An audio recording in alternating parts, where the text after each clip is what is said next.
Manifestation is not failing you. Your nervous system is protecting you.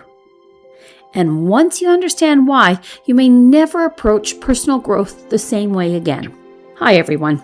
Today, I want to talk about something that many people quietly carry but rarely say out loud. The question beneath the surface of so many personal growth journeys. Why does manifestation seem to work for some people but not for me? Maybe you have visualized set intentions, repeated affirmations, and shifted your mindset, and yet the life you feel capable of living still seems just beyond reach. If that has ever been your experience, I want you to hear this clearly right from the beginning. You are not doing it wrong. You are not blocked. You are not somehow less powerful than everyone else. What you are experiencing is not a failure of manifestation. It's a function of the nervous system. And today we are going to explore the deeper biological reality that almost no one is talking about. The reason real transformation requires more than mental focus, and why your body plays a far greater role in your future than you may have realized. So let's take a breath. Let your shoulders soften, and let's step into this together. Manifestation has often been presented in a way that is appealing, but incomplete. You may have heard messages like, just think positively, raise your vibration, act as if. While these ideas contain pieces of truth, they can unintentionally create frustration when the deeper mechanism is missing. Because manifestation is not purely cognitive, it is physiological.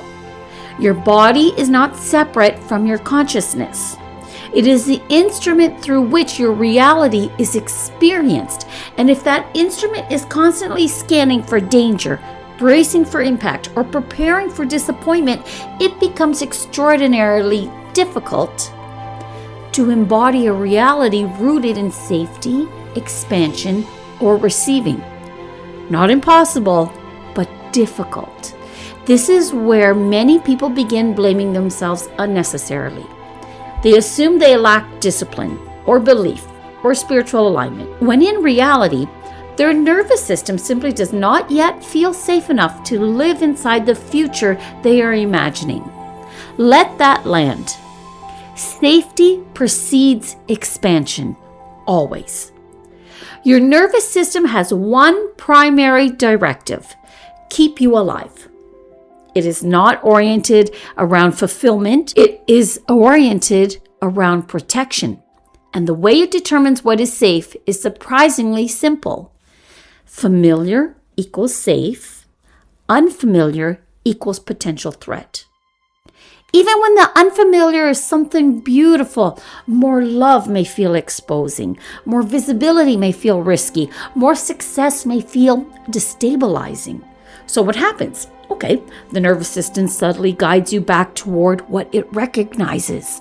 Old emotional baselines, old relational dynamics, old identity structures, not because you lack readiness, but because your biology prefers predictability over possibility. This is not weakness, it is intelligence, ancient intelligence. Most manifestation conversations focus on attracting. Very few discuss receiving. But receiving is where nervous system capacity becomes everything. I want you to ask yourself gently, does my body actually feel comfortable with ease? With being supported? With being seen? With things going well? Many people are far more acclimated to striving than to having. Striving is active. Having is vulnerable. Because once something arrives, it can be lost. So the nervous system sometimes maintains tension as a protective strategy. If I stay prepared, I stay safer. Yet that very preparation can prevent the deep exhale required for expansion. Your future may not be blocked by your ability to attract, but your current capacity to receive. And the beautiful news is capacity can be grown. When your nervous system is chronically activated, perception itself changes. Your attention moves toward potential problems. Your thinking becomes more rigid. your world can begin to feel constrained. This is not imagination, this is neurobiology. Survival states prioritize efficiency, not creativity. But as regulation increases, something extraordinary happens. Possibility returns to the perceptual field. Ideas connect more easily. Intuition becomes clearer. You respond rather than react. And from this state, new timelines stop feeling theoretical. They begin feeling reachable. Many people misunderstand regulation as simply relaxing, but it is much more profound than that. Regulation is biological permission to expand. It is the body saying, okay, we no longer need to organize ourselves around protection alone. And from that permission, growth accelerates naturally, not forcefully, not frantically, but coherently. You cannot rush a nervous system into safety, but you can teach it patiently. That expansion does not equal danger. One of the most exhausting things a person can do is attempt to mentally override physiological signals, to push when the body is saying slow, to perform confidence while internally bracing. Real transformation becomes far less draining when you shift from domination to collaboration with your nervous system. Instead of asking, how do I force this to happen? Begin asking, what would help my body feel safe enough to allow this? That question alone can change the trajectory of your growth. Safety is not created through intensity, it is created through repetition, small moments of support, predictable self-connection, compassionate awareness. Perhaps you pause for one longer exhale. Perhaps you soften muscles you didn't realize were clenched. And perhaps you allow yourself to move through the day with slightly less urgency. These micro signals accumulate, and over time, your baseline shifts. What once felt unfamiliar begins to feel natural. This is how timelines change sustainably. Not through sudden identity shock, but through embodied readiness. There's something I want to say here that I hope you truly receive. Okay? It's you are not behind. If your path has required you to move slowly, to build capacity carefully, to learn your nervous system intimately, you are not delayed.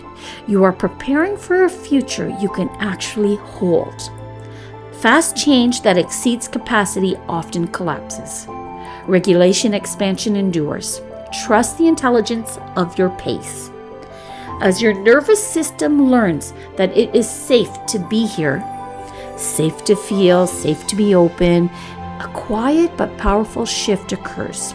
Self-trust deepens, and when self-trust deepens, decision-making clarifies. Over-efforting decreases. Alignment becomes less mysterious. You stop chasing certainty because your body feels like home. From that place, manifestation stops feeling like magic and it starts feeling like participation.